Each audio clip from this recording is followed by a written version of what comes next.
अमरावतीमधून अपघाताची बातमी समोर आली आहे, जिथे दारूच्या नशेत असलेल्या एका व्यक्तीने सर्वांनाच धक्का दिला।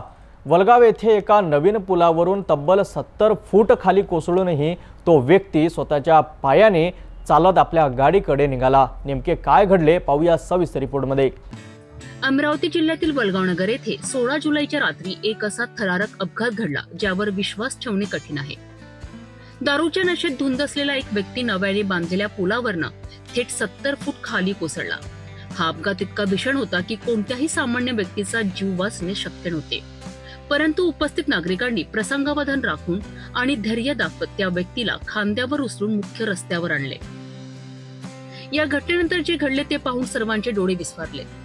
रस्त्यावर आणल्यानंतर हा व्यक्ती दारूच्या नशेत नागमोडी चालत स्वतःच्या पायांनी आपल्या दुचाकीकडे निघाला, जणू त्याला काहीच झाले नाही। त्याची ही बेपर्वा वृत्ती पाहून उपस्थित लोकांनी संताप व्यक्त केला, मात्र काही पावले उचलताच तो पुन्हा जमिनीवर कोसळला। या घटनेची माहिती मिळताच वलगाव नगर पोलिसांनी तात्काळ घटनास्थळी धाव घेतली। त्यांनी त्या व्यक्तीला ताब्यात घेऊन प्राथमिक उपचारासाठी तातडीने रुग्णालयात दाखल केले। हा व्यक्ती दुचाकीने अमरावतीहून परतवाडाकडे जात असताना हा अपघात घडलाय। पोलिसांनी दिलेल्या माहितीनुसार वलगाव नगर येथे नव्याने बांधलेल्या पुलाच्या सुरुवातीला आणि शेवटी संरक्षक कठडे नसल्यामुळे त्याचा तोल जाऊन हा अपघात झाल्याचे प्रथमदर्शनी दिसत आहे। हा थरारक प्रकार सध्या परिसरात चर्चेचा विषय बनला आहे। तरी होती अमरावतीमधील थरारक अपघाताची बातमी। दारूच्या नशेत घडलेला हा प्रकार अनेकांना विचार करायला लावणारा आहे।